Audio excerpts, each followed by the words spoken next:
Hey everybody, it's your hospitality friend Glenn here, and I'm excited because I'm in Fort Worth, Texas. My friends over at Remington Hospitality. I got Rick Badgley with me. He's the Chief Human Officer, and as we're getting ready to thrive here at their annual conference, I thought we would talk a little bit about what it takes to make employees happy. What are they looking for, and how are you able to create a great backbone of culture that are going to keep them engaged? So, Rick, great to see you, man. Yeah, great to see you. Thanks for having me, Glenn. Yeah, thanks for excited to be here. Excited for the conference. Yeah, this is awesome. I'm excited to be here because you guys have that culture thing down, I think right? so. And what you guys have been doing at the executive level is absolutely fantastic. And last year when I was at this event, the first observation I made is that you didn't just say it, you lived it, and the people engaged felt it. So first things first is, how do you go ahead and assess whether your environment is a great place for people to want to join the company and excel in their careers? I tell you, the best way to assess, do you hear it back? Yeah. You know, we say we're a place where passionate people thrive. And when we do town halls or, you know, we do these all calls for all staff down to the hourly level, and we ask for questions. Sloan, our CEO, asks for questions. We'll be on the phone for 90 minutes. Wow. These people just want to know more about what's going on. And so the engagement, I judge culture by, can you hear them talking back to you? So it's a powerful, powerful voice coming from all of our hotel associates. Yeah, and it's really important to be able to listen to what's really going on. I tell you, I've done thousands of interviews in my career, and every time we talk about what's going on at the property level, they always say you have to engage the people at the property level. They know what's going on. Right. They will give you the clues as to what they need to be happy, and also what will make the hotel successful. For sure, right? Sure. You know, I always say the general manager is arguably the most important job in the company. However, when I get inside a hotel and I reach in, I lean into the housekeeping department or the engineering department and see what the guests and how we're interacting in the front desk, that's where the magic happens, where we create those special moments. And our associates are, you know, not shy. They will tell us the good, the bad, the ugly, which is always helpful in running a business of our size. Well, if you don't have good, honest feedback, then you aren't able to make real change that's going to help propel the company forward. And in this day and age, and we're not going to get into how much it costs for employees because everybody deserves a living wage, but when you're paying a premium pricing for an individual, you have to make sure that they are happy so they could perform up to the standards. So what are you thinking about when it comes time to cultivate relationships with those people on your team so they can excel and thrive in their job and then in their career? You know, Glenn, it's been an interesting dynamic since the pandemic, right? We've all heard of 4-day work weeks and all of these things, but what has happened in the hospitality and the service industries is that they're demanding flexibility. And so we're reaching in and leaning in to find ways to create flexible work schedules, whether it's because they have, you know, the children at home and in the school system, or they have a second job, or they need their nights off. We have to be that employer that will be flexible to meet their needs, and then bring all the good stuff around it and some of the benefits that we offer. Why do you think so many companies still have that rigidity that you have to be here and where? I've been reading a lot up on the whole 9 to 5 idea of culture and stuff, and it really came out more of the manufacturing industry, and we've kind of forced those kinds of ways of thinking into the way we do business. So what was that process like for you to go, well, they don't have to work a set of hours. They can do this, they can do that, they can do the other thing. Well, I will tell you, the corporate office, we do it by position, right? Does the position have to be in the office? Right. Can it do it from a remote workplace? So we evaluate it not necessarily by the individual. We do address their needs, but we address it by the position. But the thing that we put a lens to is the empathetic view of that our hotel employees, they have to be in the hotel. Right. So we have to understand that and understand that we need to be there with them side by side, whether it's in the office or in the hotels. And so it's a delicate balance. Yeah. I think we're doing a pretty good job of it from a corporate down to the hotel level, though. All right. So how do you balance that? In corporate, you could be remote, but on the property level, you have to be there. There's got to be some sort of friction there because it almost seems like it's two different companies, and people that don't have as much flexibility might get stressed out by that. 1,000%. And the thing that we're coaching our leaders to do is to understand one's expectations, right? The company has an expectation that we're going to provide, you know, these special moments for our guests, right? And we need to understand and continue to lean into what is the expectation of the associate, right? Is it a flexible schedule? Is it more hours? Is it no weekends? What is that? And so we're encouraging those moments of conversation that, you know, when you get that downtime, we ask our leaders just to lean in. How are you doing? Are we meeting your expectations? And that feedback, that real-time feedback seems to be working. The challenge is we always can't meet those demands. No, it's impossible sometimes, Right. but you have to just strive to do that, right? The key to it is listening. Yeah. Right? And that you've been heard. I think what I've learned over the years of managing, big environments is that associates want to be heard. Right. And they want to know they matter. Right. Right? They understand that the system just can't change overnight, but they want to be heard and understood the why behind any of these decisions.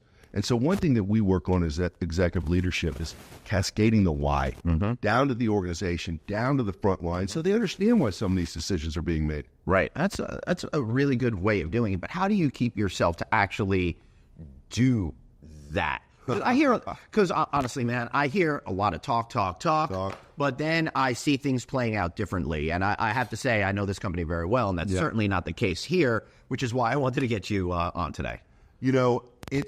Then comes the accountability conversation, right? We measure our employee engagement twice a year through a survey, right? We're constantly measuring our guest feedback. Those two data metrics correlate. Right. And when we see a little blip on the radar, we have to have a conversation with leadership at the hotel. There has to be a means of accountability and not just guest satisfaction, but associate satisfaction. Right. And so one of the things that we do, we have what we call our 5 drivers. It's how our general managers and our executive leadership team at the hotels are rewarded and incentivized. And one of those is built around the associate engagement survey. And so that's our accountability metric. And when that gets a little bit wobbly, we have a conversation. Right. We have a conversation. But also probably comes from a place of support. What can we do to help educate you so you could be better in your role managing these people? Our job is to provide resources and support, right? I'm a servant leader. I believe I work for these hotel leaders. Right. Our job is to find out what is going to make their job more efficient, more effective, raise the level of engagement. What is that? And so we're all about providing those resources. How do you keep things fluid in the sense of making change when change needs to be made? Because I see a lot of organizations, they make a policy and then they stick with it and the universe changes around them, but the policies remain. Here's my philosophy on that, and I'm bringing it to Remington. Yeah. I'm less about policy and more about practice. Right. Right? Policy is rigidity. Yeah. Right? Exactly. We need to build in practice, right? Culture is just how we do things around here. And so we build in the muscle memory of practice and how we engage and how we do our daily duties. And so we're trying to be less about policy. What we want to do is to give our leaders the freedom within a framework to execute on the hotel property itself. Well, I like that. What do you think employees are really looking for when it comes to going from the property level up through the ranks to hopefully be able to achieve a C-suite level at some point? This is where my passion lies, right? It's removing the barriers of what we call the broken first rung of leading into management and leadership. Because I think the people on that first rung, they don't even know that there's a top of the ladder. They just see the ladder extending to the top of the hotel, not beyond that, right? So many times. Right. You have to lean in, and you have to lean in many different ways because maybe there's a cultural barrier, a language barrier.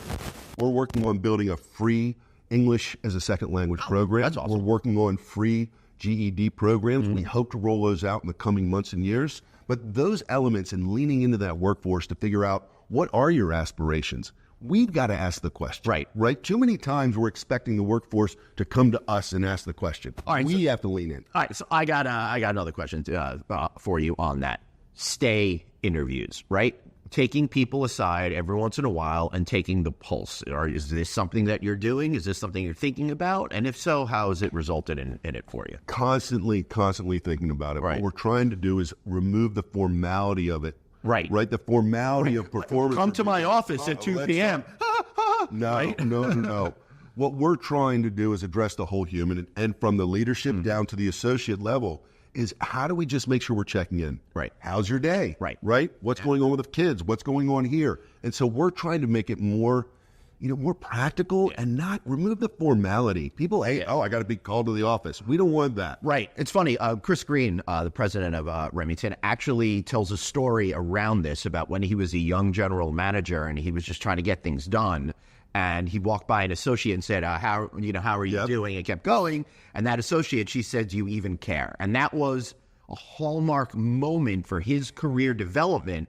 And it changed his whole entire philosophy, which I think led to him being great at creating culture in the organizations that he was in subsequently. And I think that point is really valid because most of the times we just talk to folks when they're leaving and aren't taking the time to really understand their needs, desires, and situation in the moment. Isn't it just too late? Yeah, It's too late. It's too late. And we're in the hospitality industry. Yeah. We try to screen for what we call the hospitality gene. Yeah. Tough to do. Uh-huh. But you can observe the I got a behaviors. pair of mine on. Oh, there you go. Yeah.